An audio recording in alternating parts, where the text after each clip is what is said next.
Justice Yashwant Verma क्या मुश्किलों में वो घिरते नजर आ रहे हैं? और आखिरकार क्यों justice Yashwant Verma supreme court पहुंच गए? अपने मॉनिटर स्क्रीन पर मैंने कुछ खबरें निकाली हैं और वो खबर जो मैं आपको बताऊंगा ये बताता है कि क्या अब सुप्रीम कोर्ट से न्याय की उम्मीद कर रहे हैं यशवंत वर्मा। देखिए, मॉनिटर स्क्रीन की तरफ मैं चलता हूं। कैश कांड में फंसे जस्टिस वर्मा सुप्रीम कोर्ट क्यों पहुंच गए? संसद में भी बड़ी तैयारी उनको लेकर चल रही है। तो यहां यह देखा जा रहा है कि बड़ी तैयारी उनको लेकर चल रही है, तो क्या कुछ तो बड़ा होने वाला है उनके साथ में। इलाहाबाद हाई कोर्ट के जज जस्टिस यशवंत वर्मा की मुश्किलें और ज्यादा बढ़ाने वाली हैं। संसद में उनके खिलाफ जो है मोशन लाने की तैयारी है। सरकार की कोशिश है कि सभी पार्टियों को एकजुट कर उनके खिलाफ सहमति बनाई जाए।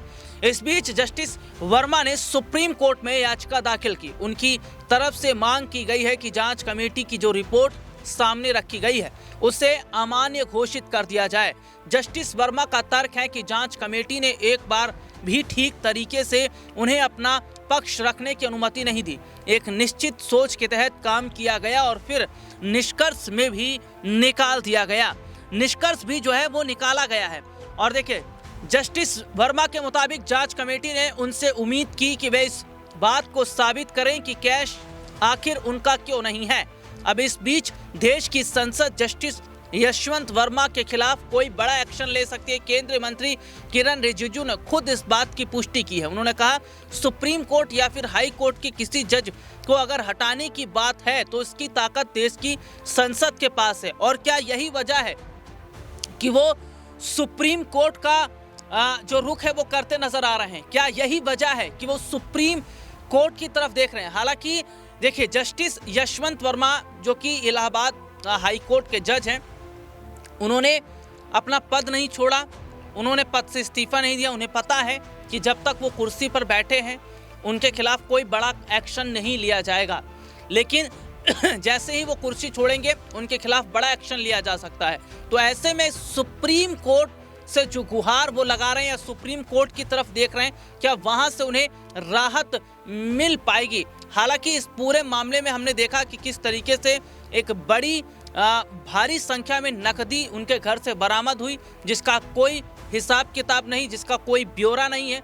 और ऐसे में यह देखा जा रहा है कि क्या जस्टिस यशवंत वर्मा जो हैं वो सीधे सीधे तौर पर अब फंसते नजर आ रहे हैं, क्योंकि संसद में उनके खिलाफ बड़ा एक्शन लेने की तैयारी चल रही है।